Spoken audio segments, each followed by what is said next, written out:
Um, Hello, everyone. This is Monsef Afqer, and thank you so much for joining us in this new call of Your Divine Uniqueness. So, yeah, thank you for your presence, whether live or on the replay.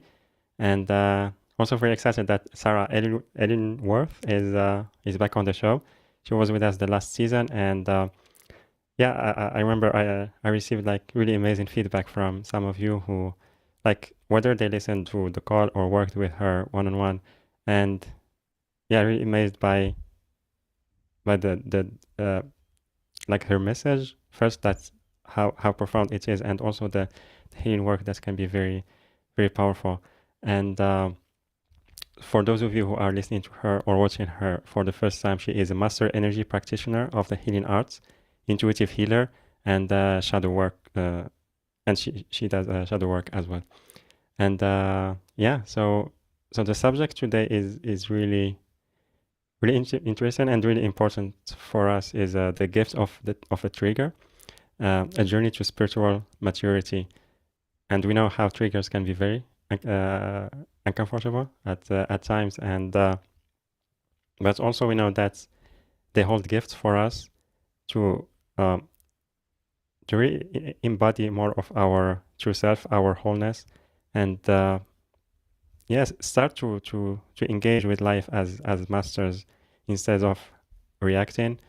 Because many times we try to run away from what we feel because of those triggers, and the reasons can be uh, like many, and we'll be talking about that. Sarah will be sharing about that, and um, also how can we deal with them, and how can we reach self mastery, which really can change the way we live our life, and how we can relate to others, how we can create what we really desire in this lifetime. So yeah, and also we'll have a Q&A later. So if you want to ask Sarah your question, you can raise your hand by pressing reactions, then raise hand on Zoom. And also you can type your questions on the chat boxes on Zoom and on YouTube. And yeah, so with that, Sarah, welcome back to the show. Happy to have you with us. Thank you. Thank you for having me. And beautiful intro too. I think you sort of led to like the bigger picture of why this topic is actually quite important. When the divine sort of put it on the radar as the topic for today, I was like, everyone gets to do fancy stuff, and this is very practical. But actually, it's a real undertone to how we achieve amazingness and all the magic. Um, and interestingly enough, it came up a lot in quite a few sessions. Once it sort of was like, okay, this is what we're doing. And then those conversations really just started to unfold. And I think they were just showing me, because my reaction really was like, oh, it's, a bit run of the mill. But they were showing me how important and impactful this topic is. And even though it might seem like a sort of basic or very well-known topic, its reach and its ability to have impact on our lives and create change, and again, the self-mastery and the spiritual maturity, they can seem like really big concepts, and how do we get there, and all the fun stuff that we get to do. We can't quite achieve that if we haven't actually dealt with our stuff, and that's why we've come here. So yeah, I just wanted to highlight that. The gift of the trigger. So what I loved about this is the gift of the trigger, because no one likes to get triggered. Triggered is not getting fun. And everyone's like, generally caught up in the story of what they're reacting to, rather than actually finding the gift, which is within us, and how we're responding to life. So yeah, it's a big topic, and it plays into lots of different aspects of our being. So I think I really wanted to just have a chat about also our perception of what a trigger is, and what we can do with it to actually turn it into a nugget of gold, which becomes growth for us. It becomes fuel to create the change. And I think also too, sometimes it's nice just to go back to basics on what we can do in our daily lives, where we just keep, you know, chopping wood, whatever the saying is. It's just, do you do your thing? You just do you every day, and that gets you to where you want to go, which is creating the change. Yeah, so I guess I'll start with what is a trigger. And I actually just had this conversation with some family, and I just said to them, what's a trigger to you? What do you think a trigger is? And it took a little bit of chatting about, but we got there. And you can have the trigger, and then there is how you're responding. So you being triggered. And the truth is, we have no control over anything or anyone outside of us. This is the only thing that we have control of: us, our thoughts, our feelings, and how we want to show up in life. So when we are triggered by something, whether it's a situation, a person, anything, our reaction, how we're feeling, what we're feeling, that is the trigger that's coming forward. That's the gift. That's the nugget of gold, because it's showing you something within yourself that is requiring attention. It's needing healing. It's needing acceptance. It's needing forgiveness. But to do that self-reflection and to even have that level of self-awareness, like that in itself can take some work, because it's very easy to say, well, you're an a-hole. You're the problem. Your behavior. You made me angry. Do you know what I mean? It's you did this. And that's very much victim consciousness. We're giving all of our power away in that moment.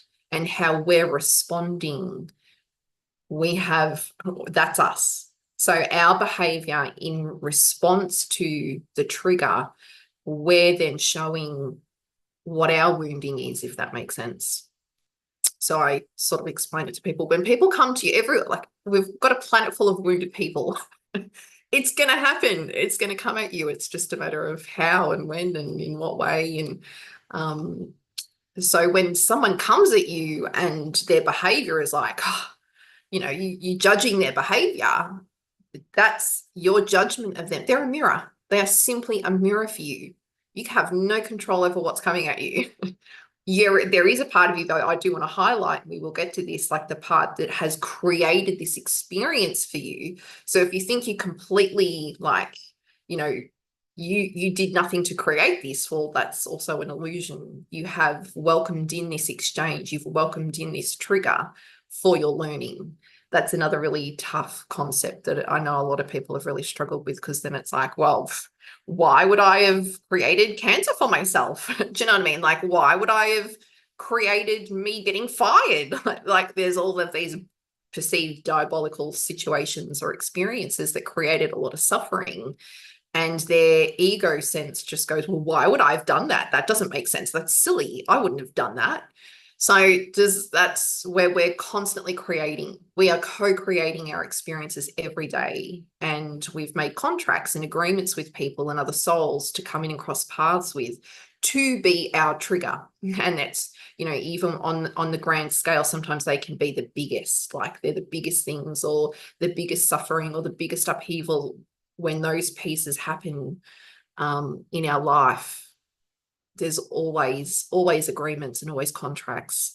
There's a really beautiful story that I quite often share with clients around soul family. And I love this story because it really helps understand, it helped me understand when really hard stuff happens, sort of the bigger meaning behind why. And so I'll share the story. I don't think I've shared it here before. I feel like I'm going to start repeating stories soon. You're hanging out up in the astral planes with your soul family, and you're all having a bit of a chit chat, and you're hanging out, and you're oversouled. And someone pipes up in the group and says, you know what? I've never been raped and murdered. And everyone in there goes, oh, you don't want to do it. It's bad. It's diabolical. You do not want to do it. And they're like, no, but I've never experienced it. And they're like, no, trust me, you don't want to do it. Like, just, it's a hard no. Like, yeah, but I need to experience it for wholeness. Like, I need to experience myself in all ways. And I've never had that. I don't know how that would feel. Like, I need this. And everyone's like, you're crazy. Honestly, it's a hard no, don't. And someone in the group pipes up and says, do you really need to experience this? And they're like, I think I do. So like, all right, I'll come with you. I will come with you and I'll be that person to give you that experience. And when I heard that story, I was just like, I get it. Like that's unconditional love. That is what we're talking about on when you're talking about divine love, that's unconditional love. I will be what you need to complete wholeness. As a human, that just is the total opposite of what we understand or make sense, or do you know what I mean? Rational thinking, like that's processing through the ego mind. Who in their right mind would do that? But that's not how the soul works. The soul works through the suffering, like, and that's still a human construct that we have to learn through suffering because we don't. But it's what we need at the moment to pierce through the ego, to pierce through the illusions and the delusions and all the programming and the conditioning, to come into harmony with the soul and integrate the deeper learning and the spiritual maturity and the self-mastery. So when we get to a certain level, when we start to pay attention to the lessons and we start to pay attention to the triggers and we develop our sense of awareness and we practice self-reflection, we start taking responsibility for our thoughts and our feelings and how we're showing up.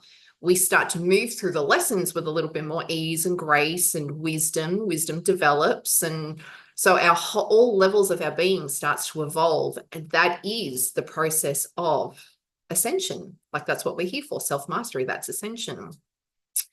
So that's where what you were talking about before, when it goes into the bigger picture, that's how we get there. We start by paying attention to how we're feeling and what we're feeling and the triggers that create those reactions. That's the gift. Then you are getting cracked open for you to look at yourself and go, what am I feeling? How am I feeling in this moment? Yeah, sure, I've got an a-hole in front of me airing all of their dirty laundry, sharing all of their own wounding. That's got nothing to do with me, but how their behavior is making me feel, that's on me. So why am I feeling this way?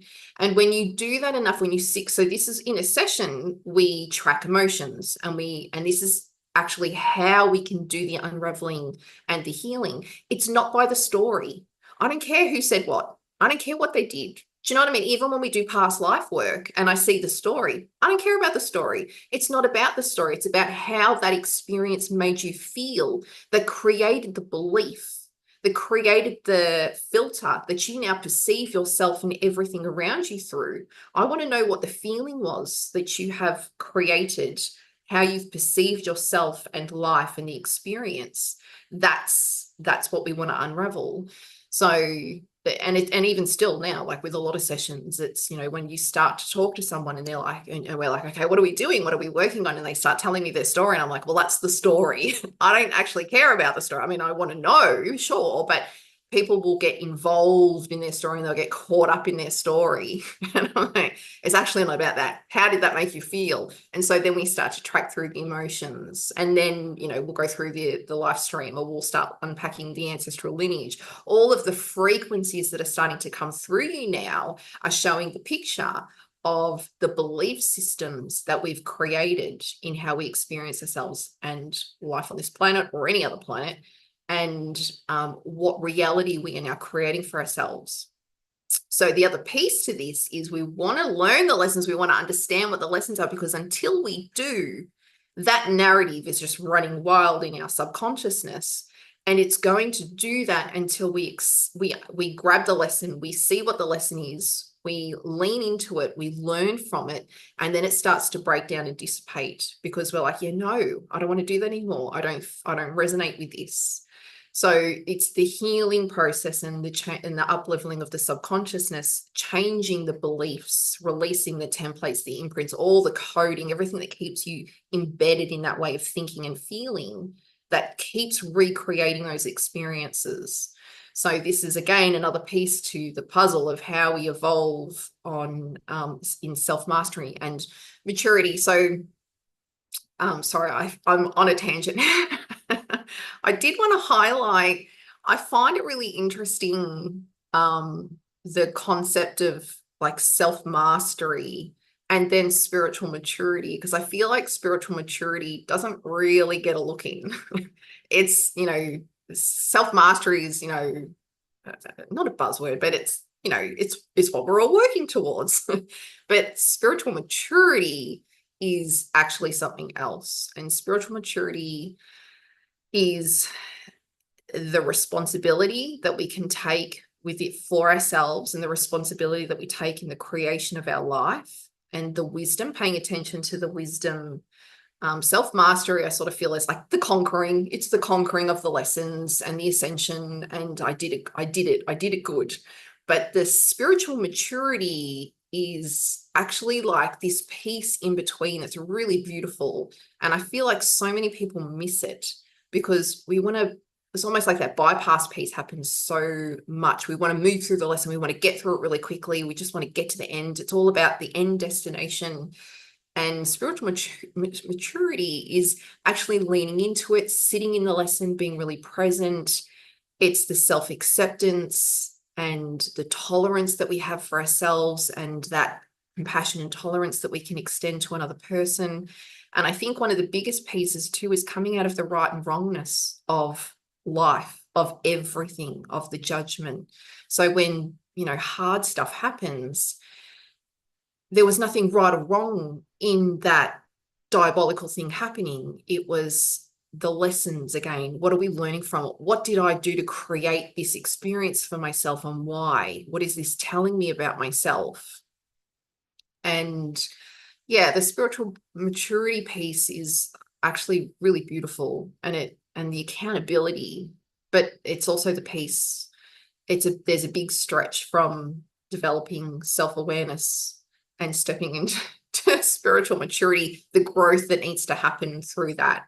You know, you sort of, there's a lot. There's a lot. But I think it's nice to sort of talk about it and give it some airtime, because I feel like it's not something that's always discussed. I'll just stop talking for a bit.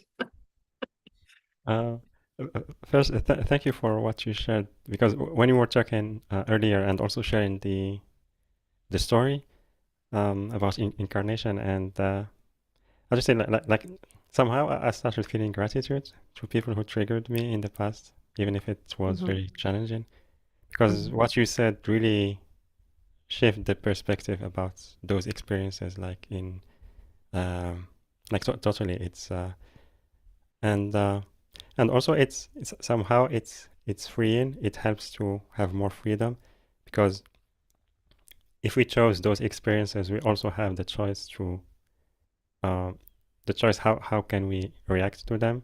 And it doesn't mean that we need to fight the other person or the experience. It's more about just understanding and going through maybe the traumas that we've been through, and then things will start shifting for us, and things will get easier. So yeah, Yeah, thank you. I really love absolutely. that story. Yeah. And I just on that, like talking about things getting easier, it's like stuff is still going to happen.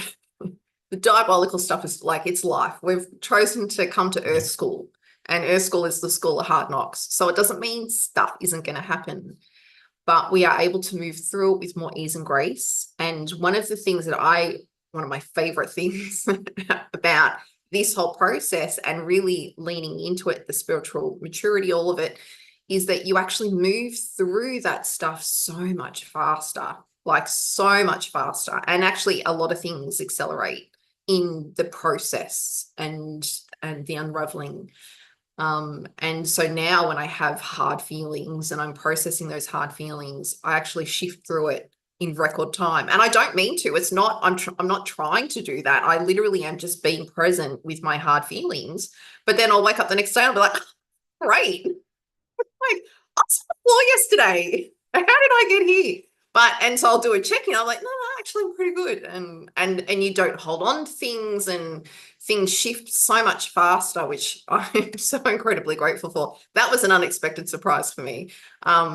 But again, doing the self-reflection and how am I feeling? What am I feeling? And I was just like, wow, that's shifted. And that was even faster than last time. It took me 3 months to get over that. But it only took me a week this time. So do you know what I mean? Like like being really present. And that's, again, that wasn't an intention, and I wouldn't recommend to try and do that. It's when you actually lean into the lesson and you really sit with it, you sit with your hard feelings, you process what's coming up, how are you getting triggered, and learn the lesson, actually lean into the lesson, you develop at a rate where you start to process more fluently. I think that's probably the better word.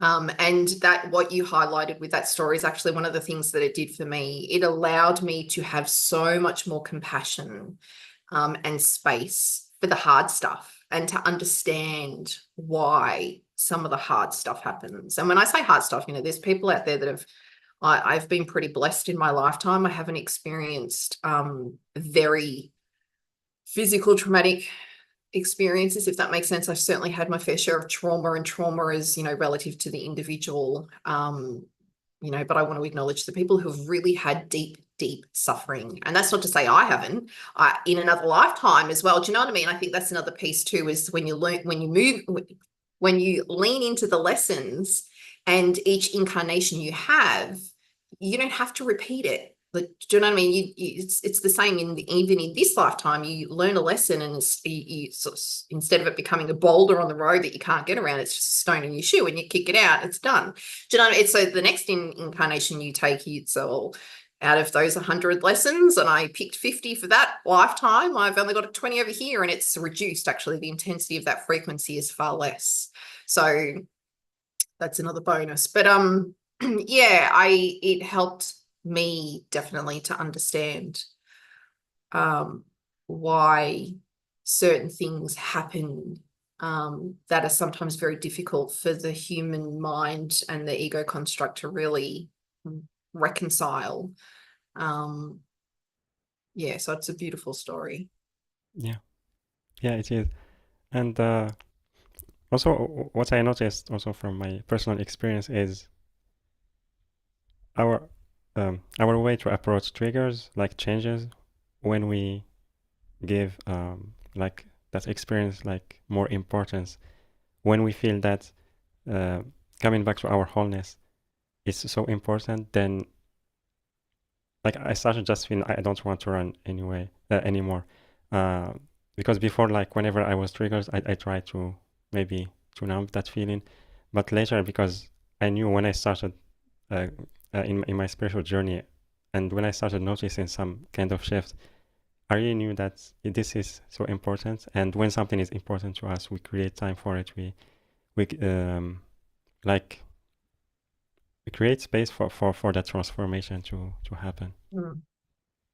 Yeah, and I think also too, like what you're highlighting there is that self-abandonment piece that can come in when we are triggered and we don't want to deal with our feelings, and we can actually abandon ourselves. And that's when we lean into the addictions or the things that can numb what we're feeling. We become focused on other people or other things, or we bury ourselves in work so that we don't have to be present with ourselves or what we're feeling, because it's too much. It's too confronting.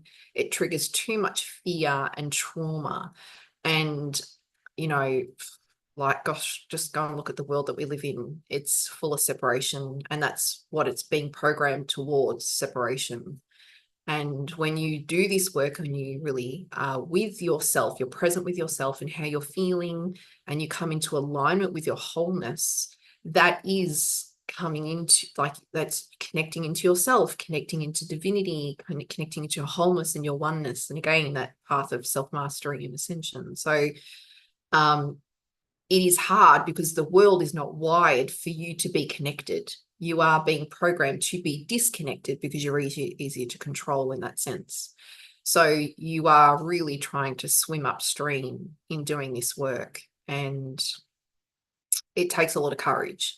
It takes a lot of courage and inner strength and resilience to really be present with how we're feeling, especially the hard feelings. Because I also too, I've come across a lot of people who have a lot of fear around being with their hard feelings, because it's like, what if I can't turn it off? And it does, it feels really overwhelming. I know even with myself, when I've been in those moments and they've been really overwhelming. I remember once I was having a bit of a meltdown. It was a few years ago. And this was when they were showing me like the power of gratitude and the frequency and what it can do. And I was having my little meltdown, having my woe is me pity party. And my team just went, gratitude. And I went, what do you mean gratitude? What the fuck is there to be grateful for? This is shit. And they went, gratitude. And I was like, fine, I'll do it. And so in my moment of woe is me, I was like, I can do this, I can do this. And I did. I just went for basic. I just went for basic stuff. I'm so grateful for this home. I'm so grateful for blah, blah, blah, whatever. And it actually I could feel myself starting to come up again. And that heaviness and the overwhelm was starting to dissipate. And I was like, I came back up and I went, oh, this shit really works. I was like, all right, fine, I got it. So that was a real turning point for me in recognizing the power of gratitude and the choice that we have. We can have our hard feelings, but it's how we manage it. It's doing the work, it's processing it that allows us to, again, stay in control of what we're feeling. Like, have your meltdown. Absolutely have your meltdown. Do what you need to do. But then at some point, you're like, okay, well, I don't want to keep feeling like this, like understanding why you're feeling like, and then do something about it. So it takes a lot of inner strength and courage to be able to move through that. And I think that's where doing sessions with healers or psychologists or whatever your team is, so that you can lean into it, but you've got a support system around you that you can sort of rely on to prop you back up when you need to, or remember you've got this tool, or sort of bring something into your path or into your vision so you can be like, oh, yes, yes, yes, and start to bring that in as a bit of a lifeguard or something that sort of helps you come out of that space. But you need to go into it. That's the thing. That's the shadow work. It's actually looking at the hard stuff. So that's actually, and I segue into one of the packages that I've done. I've done another meditation that is about self-acceptance and feeling safe in your vulnerability, because this is one of the key pieces that keeps us avoiding how we're feeling, because we don't feel safe. We don't feel safe within ourselves. We don't feel safe with our emotions. We either didn't get the validation, the emotional validation at some point in our lives, or we were destabilized through trauma that then made us feel unsafe, or that we couldn't be present with our feelings, or we didn't have the guidance around us to learn how to self-regulate. Everything I've sort of described, that's the majority of humans out there. That's the majority of the planet. So it's okay. Everyone's sort of going through this as well. We're just not talking about it with each other. So having these sorts of conversations is helpful, because it's like, oh, okay, so me not wanting to feel stuff, that's pretty normal. I've had clients who actually they're like, I don't know how to feel. I don't know how to feel. And I'm like, what do you mean you don't know how to feel? So then we actually go through, we have to unlearn how we have been showing up that has kept us so disconnected from our emotions and our belief systems as well, because that's essentially what's keeping us stuck, is the belief systems and the habits and the patterns and what we've been conditioned into.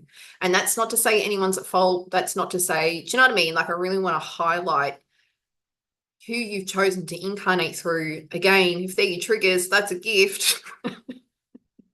And this was actually something I was talking about just recently with a few people, actually, in that, you come across someone in the workplace, or, you've got a friend and you decide that they're actually, I'm like, I don't like you. I don't like your behavior. I don't feel good around you. See you later. And you get rid of them. Family's a little bit different. Family is usually our biggest triggers, but that's because they're our biggest teachers and they're also our biggest gifts.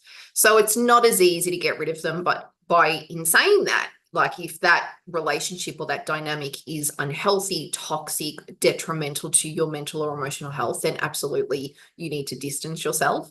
But they are the relationships that we have that we get to really, like, in this lifetime get to journey through. So even if you say, like, I never want to see my mother again, and I won't, and I haven't for the last 20 years, and I will, I will die never seeing her face again. I have no desire to speak to that woman at all. That's totally fine. But she's your mother, and that's what you've incarnated through, and they're the lessons that have been created as part of your foundation for this lifetime. So you can't negate those lessons. They're going to follow you to your deathbed, whether you like it or not. And if you didn't learn it in this lifetime, then either that particular person or someone else is going to fill the role for you. So this is where, again, and I've said this to people, if you don't want to come back and incarnate with that family member, then learn the lesson, actually lean into it and find out what is getting triggered within you, heal that relationship so that you can hand on heart go, I'm done. I got my gold medal. I'm out. See you later. And then you leave that lifetime and you don't have to come back and do it again because you fully healed through that person and how they were showing up for you. And again, that doesn't mean you actually have to engage with them, but it's the person that you've chosen to learn through in this lifetime. So family is a little bit hard to get rid of, but actually I don't encourage you getting rid of. I encourage you to learn through the lesson. So Yeah. I got a little bit off track there, sorry. No, that was really great. Yeah. I have a question, but I'm not sure if you already answered it, like about spiritual maturity. Like, if you can describe it, how can we experience, like when we embody that, what will be the experience that we'll be having as humans? Yes. Spiritual maturity, one of the easiest ways I can describe it is the self-responsibility and self-acceptance. And it is actually really about those two things and having the wisdom to know what's you and what's another person. So you can have your trigger and you take responsibility for how you're feeling and your reactions and how you're choosing to behave or show up in that exchange. But you can also have the space and awareness to see the person who's triggering you with their wounding and not taking that personally. You're able to see them for the truth of what's really coming through. Okay, I've got a really traumatized person in front of me. All of their trauma is coming at me. All of their anger is coming at me. It's actually got nothing to do with me, but I'm the one that they're projecting it at. So I've got a boundary here. I'm not going to be spoken to that way and I'm not going to be treated that way, but I do want to work through this with you. So when you've calmed down and you've had some space, I want to hear what you have to say and I want to work through this with you. Do you know what I mean? That's you talking another level of self-mastery there where you can show up while someone is projecting at you in a way that is, not kind or whatever, abusive, whatever. And so I'm saying you have your boundary. You do not tolerate that because you do not deserve that, but also check why you're getting that experience. There's your nugget of gold. But you're also not reacting to their behavior. You're just like, wow, okay, well, you're throwing all your dirty laundry at me. I get it. No judgment in that, but I'm not going to tolerate it. Come back to me when you've had a moment. I really do want to work through this with you. And that's self-love. That's respect for you. It's respect for them. It's honoring that their wounding and their behavior for what it is, not taking it personally. And that doesn't mean to say that you're then not going to walk away from that exchange and have all of your hard feelings, which you should do and should have and process and go through your, whatever your tools are to work through those so that then you can come back and say, look, I didn't appreciate the way you spoke to me. I don't deserve to be spoken to like that, but I love you and I want to work through this. So let's find healthier ways to communicate when we're feeling angry or when we're feeling, when the trauma is triggered. What does that look like for us? Does that make sense? So it's responsibility, it's self-awareness, it's self-acceptance of all the stuff. You're allowed to have hard feelings and you should be working through the hard feelings, but just because you're angry, that does not give you permission to behave in a way that is abusive to yourself or another person. So when we are able to show up in a way that holds that level of maturity, wisdom, and insight in the moment of getting triggered, that's do you know what I mean? I think you're conquering it. You're doing really well. Yeah, so that's probably the best way. And when I say spiritual maturity, it's like your ability to see the higher learning, the higher concepts. Do you know what I mean? It's not just in that moment of what's being said and the behaviors that are being thrown around. It's actually looking at the bigger picture, the wounding, the healing, the compassion um, for another person's wounding that's being thrown at you, compassion for yourself in that exchange, and having patience and tolerance, but also having your boundaries. Like, I don't want to confuse, being spiritual with, oh, it's okay. Like, I see it, I hear you, I feel you. No, self-respect. No, boundaries. You do not tolerate that kind of behavior. I'm really big on that. Like, I think there's a lot of people in the spiritual community that lack boundaries. And just because they think that that's, there's a nobleness, or do you know what I mean, an ability or compassion, like that whole empath thing around, you're not a doormat. You're allowed to say no. You should say no. That's self-respect. That's self-love. What is that? That's part of self-mastery. Yeah. Yeah, yeah, I love that. Thank you very much. And like, also when we are in that stage, like we both have boundaries, and also we try to understand what's going on. Like other people, we start feeling comfortable around us because they know um, we understand them, but at the same time, we have a lot of respect to ourselves. And somehow, like people, when they see that, they feel more comfortable. They have more respect to you. I mean, in general, and that can create maybe like deeper relationships with others. It definitely holds space to allow for a deepening in the relationships, yes. But I do want to highlight that that actually takes a level of self-awareness and maturity in both parties, because there's also a lot of people who get very triggered.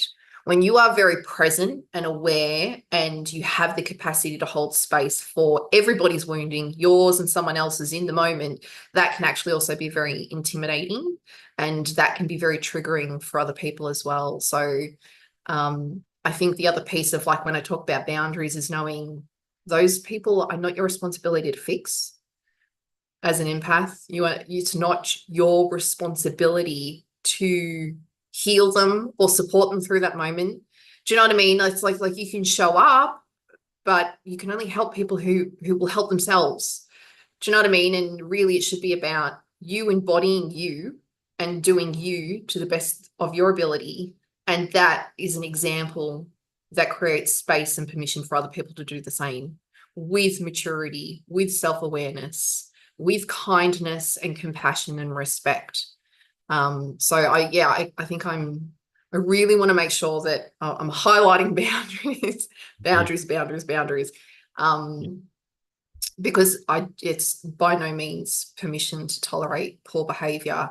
Um, just because you can't control someone else. It's like, at that point, I do want to highlight again, like I said, that's your lesson. The exchange that you are now in, what is it about you that has created this exchange to learn through and from? Um, and there's your nugget of gold. yeah. Absolutely. And also, I noticed that if both parties they are not aligned, they don't like take responsibility of their experience. It's somehow the relationships start to fade away. Either like both they take different path, or something happen, or one of them decides to make a different decision or path. So yeah, Yeah, that's when the alignment of the energies actually starts to go in different directions, that's usually when the relationships will just start to peter out, um, which is actually, quite a gentle way of going. Then there's the people that are, codependency or really cling on. And if you're lacking boundaries, then that relationship can continue in a fairly toxic dynamic, because the relationship actually needs to end. But if it's not, then again, it's because of the belief systems and the choices that you're making and the addictions that you have to those behaviors. Do you know what I mean? The narcissistic and the empath, they're actually, it's like this. They're both showing up with their wounding that matches each other. So you're not a victim, and they might, do you know what I mean? Like there isn't really a victim perpetrator, even though that's the very, again, a human construct to help understand the exchange that's happening. You both have your wounding that's coming together, that's actually feeding into each other and validating you in some way. You're both receiving. So yeah, when you can lean into the lesson of why have I created this for myself? Why did I attract this person in? What is it about me? What am I feeling? How am I feeling? Why is this happening within me? You can start to unravel the pattern, the addiction, the belief system, and then that gives you the power to create change. You then have something to work with instead of being powerless to all these, again, a-holes coming into your life. Well, you're letting them. They're coming in to serve you. So quickly learn the lesson. And the shift, well, you'll see a change, and you see a distinct change in the caliber of people and the type of people. When you start to lean into the lesson, you start to meet people of a different quality, whatever it is that you are then leaning into. So when you can do that with a real level of consciousness and maturity and self-awareness, you sort of choose, like, who do you want to associate with? Who do you want to live with? Do you know what I mean? Like it's your choice, and there is no right or wrong in it. There is no right or wrong. If you're having a diabolical experience, there is no right or wrong in that. What is it showing you about yourself? There's the lesson, and that's beautiful. Do you know what I mean? That's amazing. And if you have the capacity to do that, that's maturity. That's how you develop your spiritual maturity. So yeah, it's actually a blessing. Yeah. I think Tatiana had a question. She's had her Yeah. hand up. Yeah. So Tatiana, you can unmute yourself. Hello. Hi. Hello. I really need your help because I'm attacked by dark entities and black magicians, but don't know what is triggering it. So I would love to release the triggers. Could you please help me? Yeah, so it's just, if this isn't sorry, actually I'm just going to ask, is this people that you currently know, or is this Yes, you yes, are yes, yes, yes. currently know them? Actually, they live in the apartment above me. Okay. So two things. One, we can definitely do some work on clearing that, but unless that actual shift, until that shift happens within you, you sort of stay connected to that energy, I want to say. I can actually feel it coming in already. So I'm just going to bring in the white flame really quickly.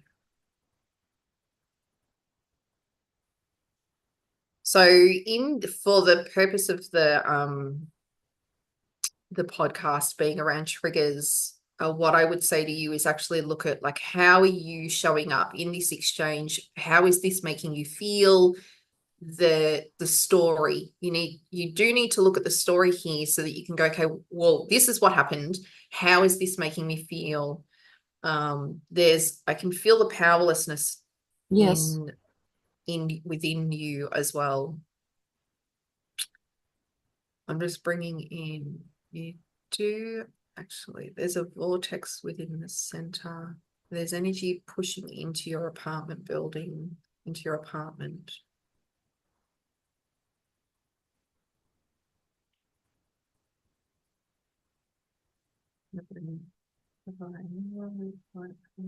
God.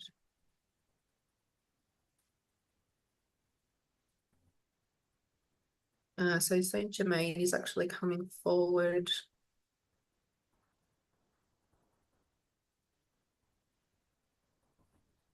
They've got like some sort of entity, a vortex, a dark vortex. It's like a void. Can we get that sealed off at the roof? So is this actually about Tatiana, or is this she a bit of collateral damage?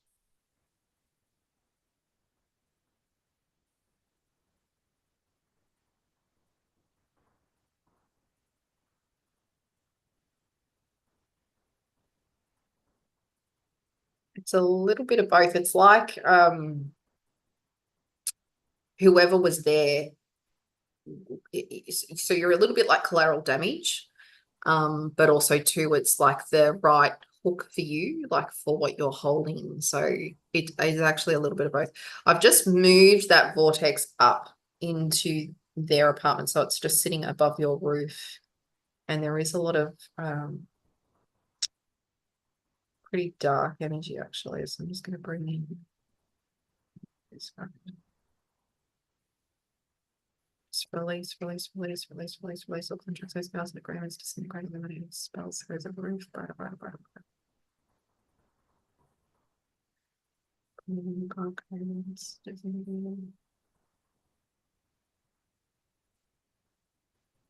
All entities, discards.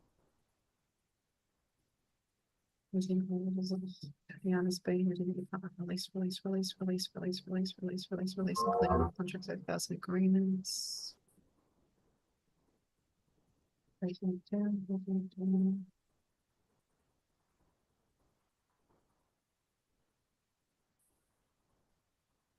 Something's just fallen through. Can we get that to the side?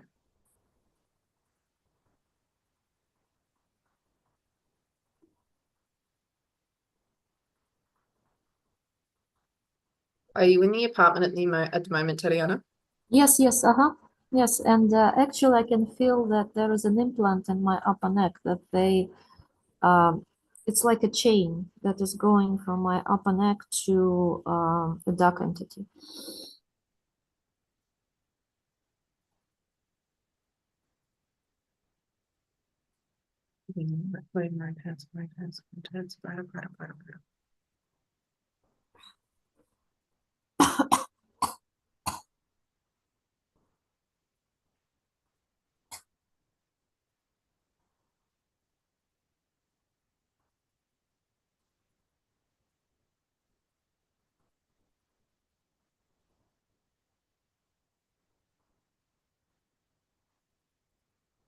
Right hands, all the way through, all courts, judgments, all books, release, all contracts,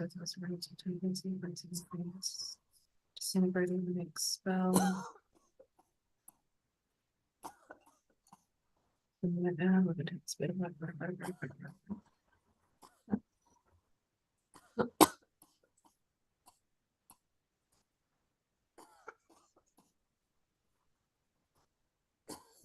release. Tatiana, how are you feeling?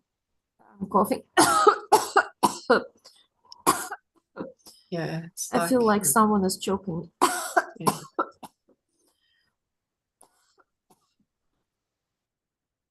Release. Release.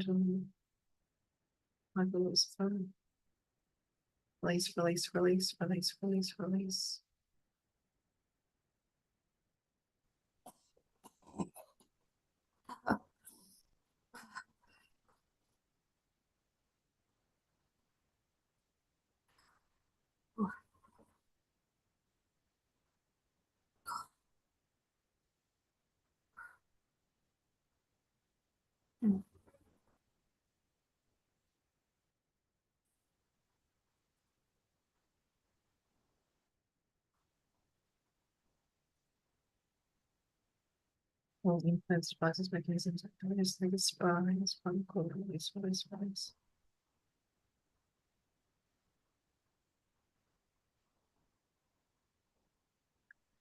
How are you doing, Tatiana?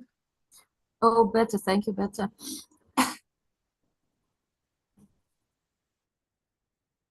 So we're just going to blast that apartment with divine light, all God codes, protection.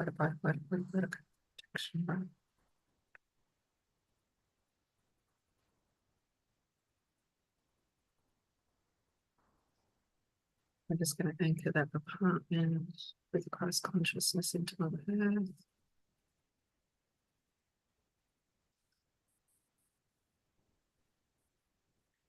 Oh, sorry about that.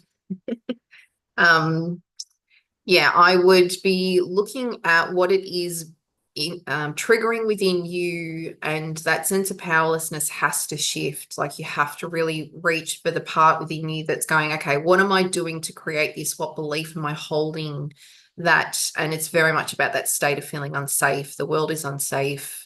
The building is unsafe. the reality is the world is full of light and dark. We're on the planet of duality. Again, it's the school of hard knocks. So we're going to come across it. It's the same with like when we come across entities and dark force and demonic beings, and it's just a natural part of the ecosystem of this planet. It's here. It's part of our existence. How much of it that can access you, that's up to you. That's on you. Does that make sense? So you have the ability to work through your wounding and the healing process to come back into your wholeness, to align to the truth of who you are. And you are a being of divinity. You are divinity. There is nothing more powerful than divinity. The darkness comes from the light, and the light is divinity. Do you know what I mean? Like, so we need to start owning our power, taking our power back, taking responsibility for what we're creating. And that in that process, that balance of power starts to shift back into like it puts the ball back in our court, and we start to show up in a way that's like, you know, I'm not doing that. So, and then you can learn techniques in how to really push that energy out with boundaries, so that you can start to show up with more authenticity, strength, power, however it is that you want to show up, and manage those influences if and when you do come across them. So I do want to say the amount of access that they have, that's our doing. And it can be a big leap. It can be a big leap from going from a sense of powerlessness into reclaiming your power and saying no, using your boundaries, preventing them from accessing you. It can be a process, but that's where we do the work every day. We do the work. We show up within ourselves. We take responsibility for what we're feeling, how we're feeling. We create change and action within our life. So I get that it's not an easy process. It can be easier said than done sometimes, but it can be done. It needs to be done. And I would say get the help that you need to create that change and to come back into your wholeness so that that shift can start to happen. Thank you very much. Thank you. Yeah. Thank you, Tatiana. Much love. And also thank you, Sarah, for the clearing and guidance. And does the clearing work for everyone listening? Because we have Mikov and also Elena on YouTube having similar experience. Yeah. Fascinating with the psychic attack stuff, actually, because it seems to be quite a hot topic. There's a lot of people I've come across recently that are sort of dealing with the psychic attack.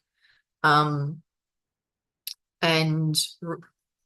what I would say to you, yes, the healing will work for everybody, and we can do a bit of a clearing.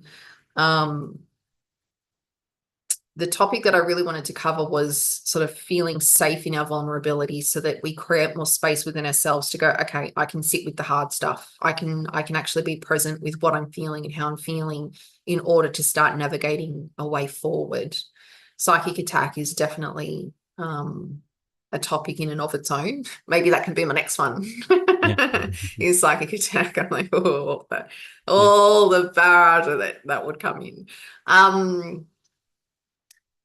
We are, again, I want to highlight, we're responsible for our energy and how we're showing up and how much access we're giving these entities, demonic beings, dark force.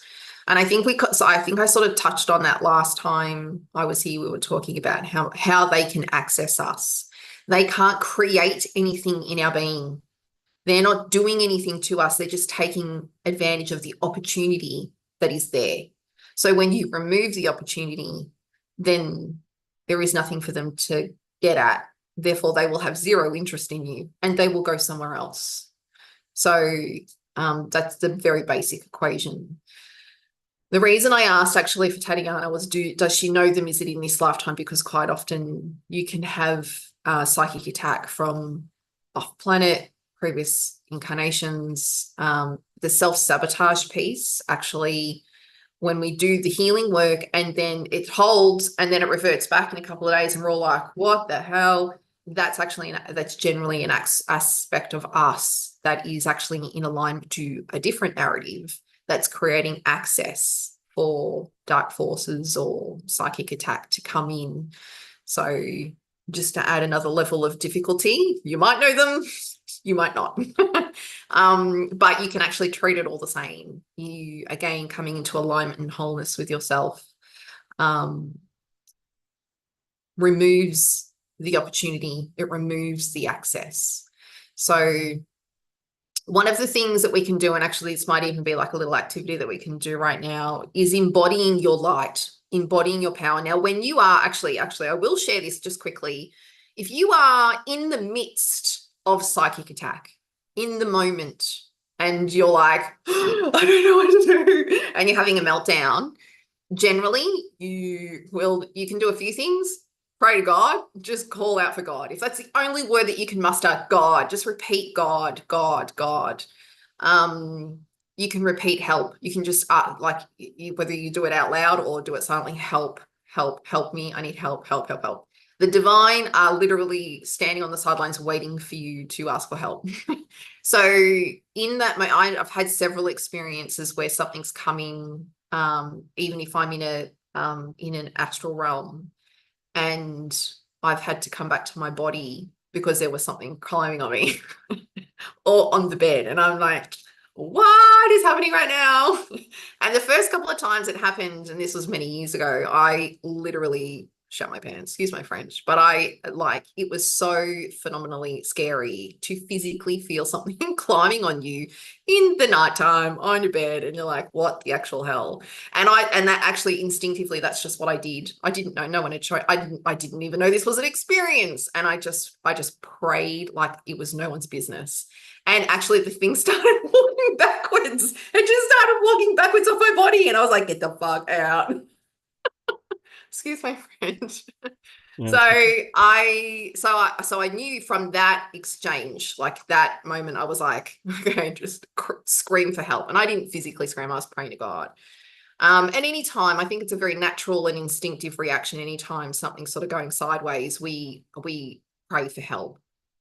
So you can do the same thing. You literally just bring in, and this is what we're going to do now. You bring in your light, you can call on the frequency of God to come in. But what I actually would love for you to do is actually embody the frequency of God, because that is the truth of who you are. So what you can do is, if you have the capacity to bring your awareness to your breath, you can slow your breath right down by breathing in through your nose and breathing into your belly. So you want a full belly breath, not shallow breath, which is, we can tend to breathe quite shallow in the chest when we're panicking, when we're in a state of anxiety. To shift out of that and to bring back your sense of control in how you're feeling and how you're responding. Because again, that's the energy that they're feeding off, by the way. Like, you're giving them fuel. When you panic, when you go into fear, that is their food. So coming into your body, with your breath, you come breathing into your belly, feel your belly rise, pushing your belly out as you inhale. You can do a really gentle hold at the top of the breath and then release out through the mouth. The mouth is important. Don't breathe out through your nose, breathe out through your mouth. I don't know why people don't do that, but they don't. Breathe out through a nice, long, slow exhalation and feel the belly fall as you exhale. Stay with that breath cycle. Even if you've got chaos around you or there's stuff going on, you're in pain, you can feel the attack. Bring your awareness to your breath, come into your body, bring your awareness into your heart. So again, you stay belly breath, stay with the belly breathing, but actually bring your awareness into your heart, feeling into the love. You can do the gratitude piece that I shared before. That will help. So feeling into the gratitude of, I'm physically safe in this space right now. Even though you can feel all the stuff or whatever's going on, I'm physically safe. I'm so grateful for my life. I'm so grateful for God, whatever it is that you want to connect to, even if it's just super basic. And then what I actually want you to do, so from your heart, you've activated your heart with love and gratitude. And then from your heart, you on your next exhalation, so we can actually do this. Let's do this now together. So I'll just give everybody a second to follow that breath cycle. So just closing your eyes and getting really comfortable where you're sitting or laying, and taking a long, slow, deep breath in through the nose and pushing the belly out as you inhale. And breathing out through the mouth, feeling the belly fall. Just stay with that breath cycle, allowing your body to become really heavy.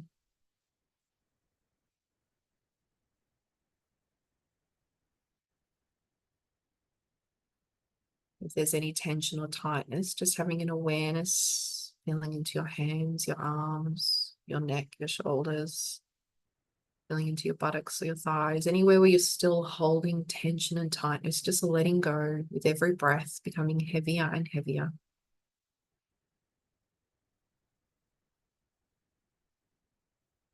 And then when you're ready, bringing your awareness, stay with that breath cycle, but bring your awareness into your heart. And I just want you to take a moment to feel into everything that you love, your loved ones, your fur animals, your home, whatever your safe space is. It could be as simple as I can afford the heating or the cooling wherever I am. I have fresh food. I have somewhere safe to live or to sleep. My family, maybe your vocation, or all the ways you serve. Just feeling into all the blessings within your life.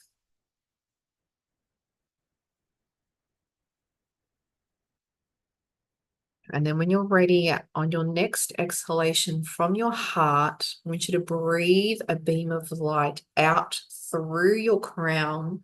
And we're going to anchor that crown into the seventh plane of consciousness. And you just let that you let that beam of light outrun your awareness as we hold the intention that it is anchoring into the seventh plane of consciousness. So it's coming out through the crown into seventh plane. And then feeling that downpour. You may or you may not feel the downpour of light, divinity coming in through you. And we're going to hold the intention at this point for divine light, divine love, divine power.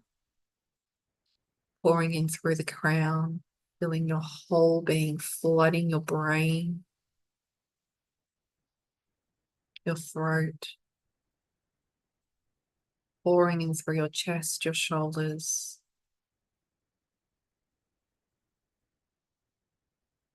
coming into your solar plexus, through your waist, your sacral, your hips.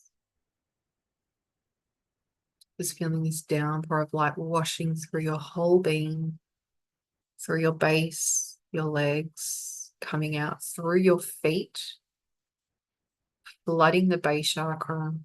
And we're going to allow that to just continue flowing out through us and anchoring into Mother Earth. And you may have a sense, feel, or see that energy coming up through you simultaneously, up and down as you are connected above and below. Your whole being is encompassed in a tube of light. And at this point now, we're going to invite our higher self, our God self, of unconditional love. And your intention is everything. I can feel people getting worried about interferences coming in through the crown. Your intention is everything. And this is where you have to have that resolve within you. You are divinity. Feeling that truth within your heart. I am divinity. The divinity within you is the divinity that's in the tree outside, that's in the ocean, that's in the bird.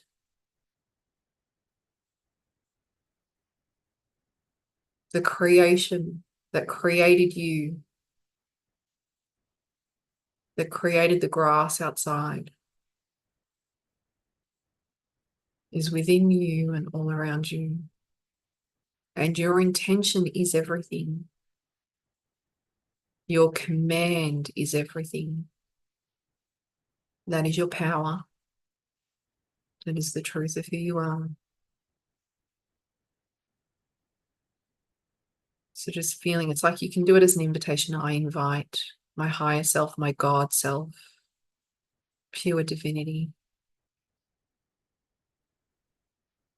to anchor into my whole being now. You can feel that coming in through your crown, through your whole being, through your feet, and it actually will keep moving through your feet, anchoring into Mother Earth, through your soul star and your earth star.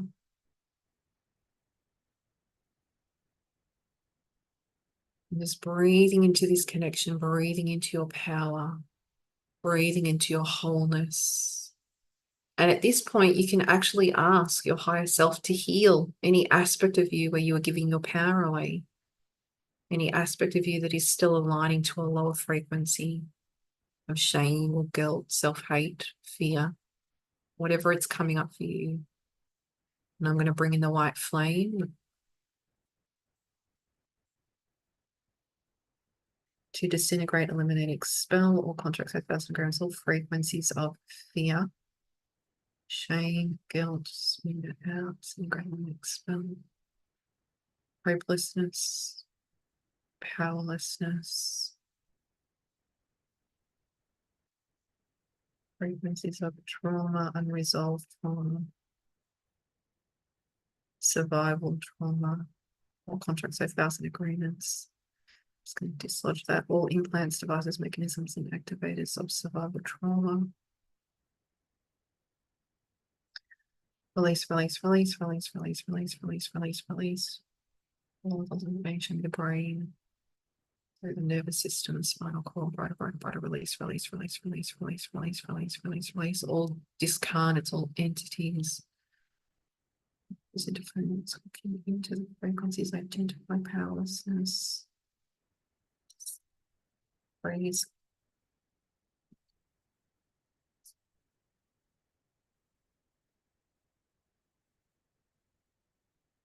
All the way through, release, release, release, release, release, release. There we go.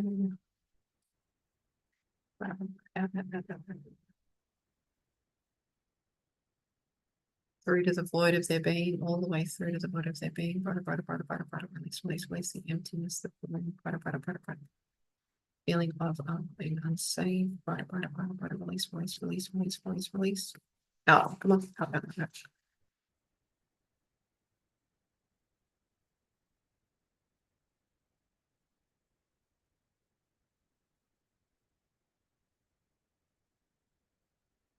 All the way through. Can you take that? Release, release, release, release, release, release. All contracts, as agreements, all costs, books, attachments, addictions, release, release, release, release, release, release.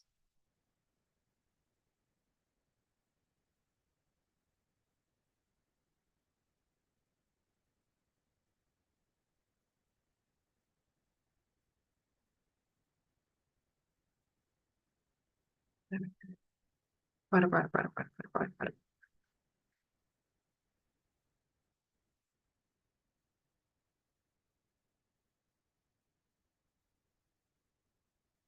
So at this point, you can reaffirm within yourself, I am divinity, and feel that within your heart, I am divinity. I am love.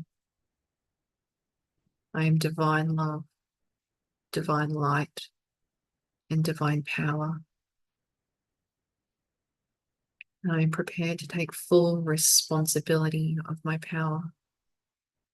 I am ready to own my light,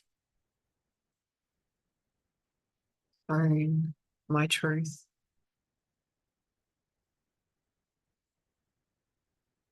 And I am so grateful for everything I have ever experienced that has revealed more of myself, the truth of myself, including my shadow. Just having a moment to have deep gratitude for your shadow, for the triggers, the opportunity to learn and grow, and recognizing how you have been choosing up until this point to learn through those experiences, through those exchanges. Just having gratitude for all of it. Now, if you have the capacity, and not everyone may be able to do this, and that's totally okay, but if you have the capacity to hold love and gratitude for your perceived perpetrators, in all the ways people have been showing up that have been challenging or triggering for you, I want you to just reach for the gratitude for them showing up in that way.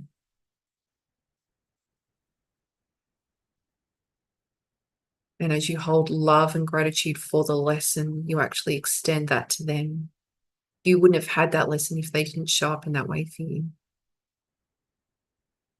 Taking responsibility for your part in the co-creation of that exchange.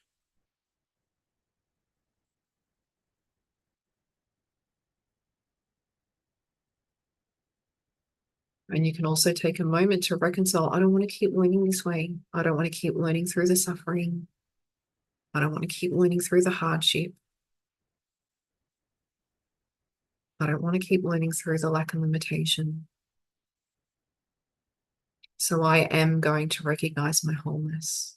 And I am going to hold gratitude for the lessons that it's taken me to learn through to get to this point. Holding gratitude for yourself in your ability to reach for that level of self-awareness.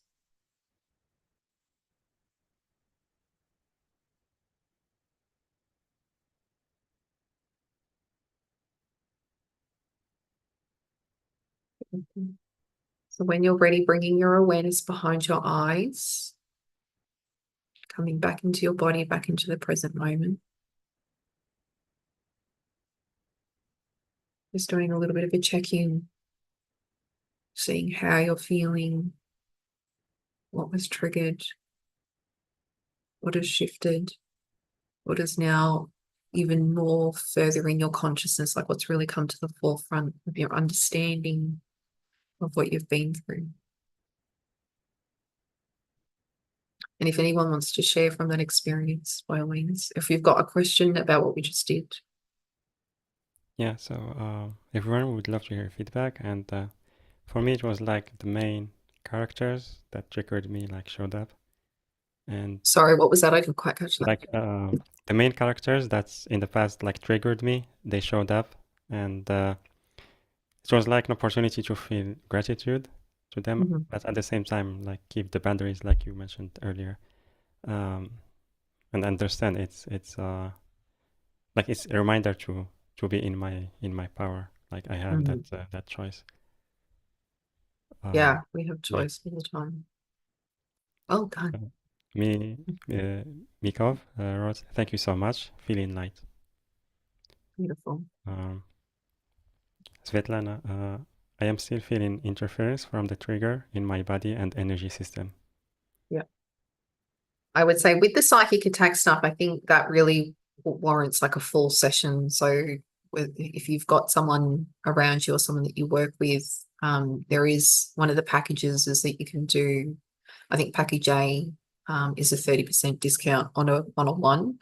So I would strongly recommend if you are really dealing with psychic attack and you're feeling under the weight of it, get a session done. And with my sessions, you get the replay. So also with psychic attack, I do encourage you to repeat the replay.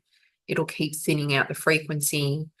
And in the work that I do, it's not just about clearing the interferences, but actually building you, like similar to what we just did, so that you are stronger and more resilient and more aligned, and you are removing their access.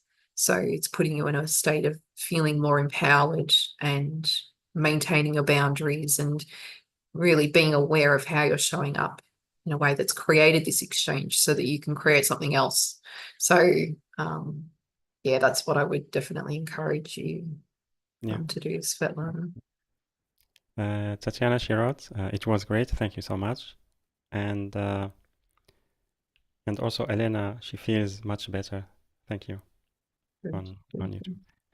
And yeah, there's some doozies that came out of that one. So I'm really thinking someone's got to figure it out to what just came out. But that's cool. Well done for showing up in that way. Yeah. And yeah, maybe I have one last question, because you mentioned like the call is being about feeling safe in our vulnerability. And for me, how I see vulnerability is the ability to drop the walls that we build to protect our heart. And when we do that, also we take the risk that on the way our heart can be hurt. But when we come back to our wholeness, we are in our power. We are not afraid anymore from the pain. So that's my perspective. But I would love if you can tell us how you see that process of opening the heart, or is it okay to open it like fast because it can be overwhelming, or can we take it like step by step? That is really up to your heart. I find generally the heart is a bit of a slow mover versus the head. The head's like, let's just get on with the show, and the heart's like, we need a moment. And the heart can't be rushed. Like the heart is the leader. The heart is the leader, and this is the manager, and we want to get that right because we're really not wired that way. We're wired that this is the leader.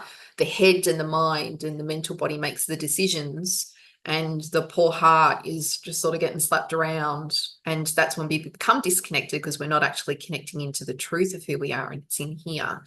So the heart is the leader, and this is what we want to listen to. This is who's guiding us, and it's here that then gives the jobs to the manager, and the manager then goes, all right, well, I can do A, B, and C today, and I'll do E, D, and F tomorrow. So do you know what I mean? It's following the course that's created by the heart. So if your heart needs to go slow, then that's what the leader says.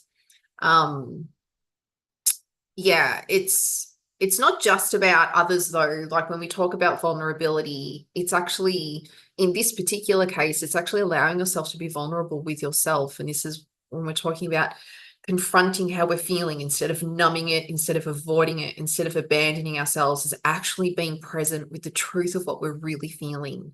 And when you do that, sometimes it can be a bit hardcore. Like the beliefs that we have that come through can be quite shocking. Like the beliefs, whether they've come from a previous lifetime or whether they were formed as a child. Remember, we've got 7 years of building beliefs from the level of intelligence of a child. A child doesn't process life the way we do as an adult. Do you know what I mean? Like they can't connect the dots. Their brain literally does not have the capacity. So we make these very simplified, sometimes completely irrational belief systems from what we're observing. And there isn't a lot of sense behind it. So this is where the mind can step in and protect you and go, well, that's dumb. No, that's not right. Actually, it is. Like if you've come across something within you that you either it's too confronting or doesn't make sense, or there's shame, you're projecting shame onto that belief. That's another part of where you're not feeling safe in your vulnerability to really go there. It's the acceptance, good, bad, right, wrong. It doesn't matter. None of that matters. It's just sitting with the truth of what's currently resonating in there. And if you don't like that, that's okay. You don't have to like it, but accepting that it's there is the first piece. And that's the piece that a lot of people don't want to look at within themselves, is the parts of themselves that they don't like or they think is unacceptable. And this is the real vulnerability, is actually going to that place and owning it and accepting it and loving it, even though that it's there, or even though that you don't like it. And when I say love it, I mean as in it's the compassion piece, that it is there. It's okay that it's there. I love that part of me, even though this is, this is old, or it's not even in this lifetime, because that can when you start to clean up this lifetime, you'll start to clean the next destination is the previous lifetimes, and none of that's ever going to make sense. So it's having the compassion to just sit with whatever is coming forward. So I think that's actually the first place to start, really, but it's easier for people to connect in with another person because it gives them something else to focus on other than just their own stuff. So when you actually unpack the heart and allow yourself to be vulnerable within yourself and your feelings, you actually then, as a natural extension, have the capacity to give that to another person, or to show up with another person in a way that allows you to be more vulnerable and your authentic self. And you're right, like the reality is there is a level of I want to say fragility. It's a perceived fragility. Like we think we're you know, when we're allowing ourselves to be vulnerable, we come up near someone and like, I'm super, well, you could like totally smash my heart right now, but I'm still choosing to be. It feels fragile when you do that. But that's actually the courage and the bravery that it takes to do that is immense. And so this is the perceived weakness in vulnerability. But I'm like, are you kidding? It takes huge courage to go, even though I'm really scared right now, I'm still going to choose to show up and love you. And you may not love me back. And if that does happen, I will be shattered. But the thing is, in our spiritual maturity, we actually go, it's okay if this goes bad. The experience of showing up and loving. And actually, one of the things that I've really seen or witnessed within myself and others is that even in the diabolical unfolding of the pain and the suffering, there's actually deep beauty in that experience because you are experiencing your wholeness in the nitty-gritty of it all. Like, it's a little bit perverted, but I started to see in the suffering the beauty and the capacity and the love that can come through in the pain and suffering. And so that's when you start to hit another level of compassion and unconditional love without the judgment of good or bad or right or wrong. So yeah, it's like, even though I know I could be hurt, I don't want to miss out on this opportunity. Even though I know I could be hurt, I still want to experience love. And even if I am hurt, I know I've got the strength and the fortitude to put myself back together. Even though I might get hurt, I still love me. And I'm a valuable and worthy person of love. I am love. So I'm going to be okay. Does that make sense? Like, you start to look at that experience differently because you don't go in there going, oh my God, am I going to get rejected? Because there is no sense of rejection. You've completely owned yourself. You have yourself. You've got your own back. You're okay. If that person doesn't like you, you're okay. Do you know what I mean? It's getting okay with other people not liking you because not everybody is. And you might start dating someone and then they turn around and go, yeah, not my type. And you're like, oh, that's okay. I enjoyed hanging out with you anyway. Do you know what I mean? So you're not rocked by their rejection because their rejection isn't a reflection of you. You're whole and you're solid in the truth of who you are. So this is how, when we do the work, we start to show up differently with more courage, more strength, more resilience. And you can be with your vulnerability and actually be really okay with it and know that you'll be okay regardless of what happens. So that's a good point. Thank you for bringing that up. Yeah, and what you shared was very, very inspiring. We loved it. Thank you. Thank you very much, Sarah. My pleasure. And so yeah, also I would love if we can talk about the program you are offering, and it has three packages. The fourth one is just combination. Yes.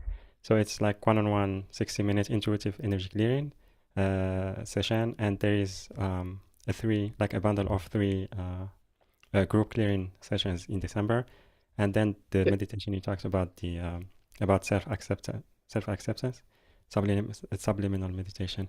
And I invite everyone to visit the link yourdivineuniqueness.com/Sarah, yourdivineuniqueness.com/Sarah, SARAH. Or you can click on the special offer button, which is on the live events page, later on the replay page. The link also on YouTube videos description, and on the chat boxes. I will put them on the chat boxes on Zoom and on YouTube. And if you don't find the button on the live event page, you can just refresh it and you will find it. And just want to correct myself, the meditation is about I am safe in my vulnerability. Yeah. And so that's a subliminal meditation. So you actually get I think there's 5 tracks. Yes. You get the silent subliminal, which I personally love for sleep because I can't do noise, but sleep time is still ripe time for the subconsciousness to be, it's brain food. I just see it as brain food, and constantly contributing to how I'm growing and what I want to grow into.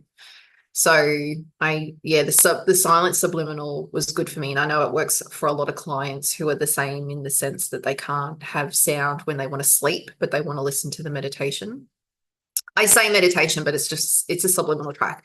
You can still choose to engage with it as a meditation though. So you've got the other frequencies, the binaural beats. So there's the delta, the theta, alpha and beta. So, and they've all got a different track to the background, but the subliminal script is the same. So the fastest, easiest way, I shouldn't say fastest, but the best way to really make this program sort of ingrain into the subconsciousness is to feel the resonance of what it is that you're trying to create. So that you're sort of coming at it from the conscious mind, and the subliminal is working at it from, the subconscious mind coming in the back. The conscious mind is sort of coming in from the front. So you can really bring it in together. I love, particularly with a couple of the new ones that I've done recently, I really feel it tangibly in my whole body. So I can feel my chakras, I can feel my whole body responding to the subliminal, which always gives me a bit of a buzz. So you might have that experience as well. I know some of I've had amazing feedback on the meditations and how they're working for everybody and how it makes them feel. But that, I just wanted to sort of add that if you really want to enhance that experience, lean into create that sensation within yourself of what it is that you're trying to create. And it will sort of help gel it, bring it in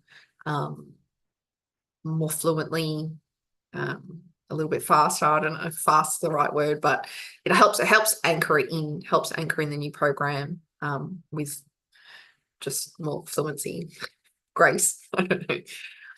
The clearings, actually package B, there's 3 clearings that I'm doing for your divine uniqueness in December. And that's on depression, anxiety, and relinquishing control. So as my work always is, it's about working on the frequencies that creates those belief systems and the emotions, but it's also clearing out the entities and discarnates and dark force interferences that's keeping it lodged in your being, as well as all the addictions that we can have to those emotions and those frequencies and the patterns and the conditioning that we have. That it's always very multi-layered. So they're very popular topics that I work on quite often with clients, and the space that it can create within you is amazing. It really just gives you some space to go, oh, there I am. Like, what is it that I choose to feel? What do I want to do right now? And it sort of takes the weight of all of that heaviness off for you to create change, to make a different choice, to show up differently. So that particular package is actually for all 3. I think that gives you a savings of, I think it's 30% again, rather than booking each one individually. Beautiful. And I'm not sure if you talked about the one-on-one session.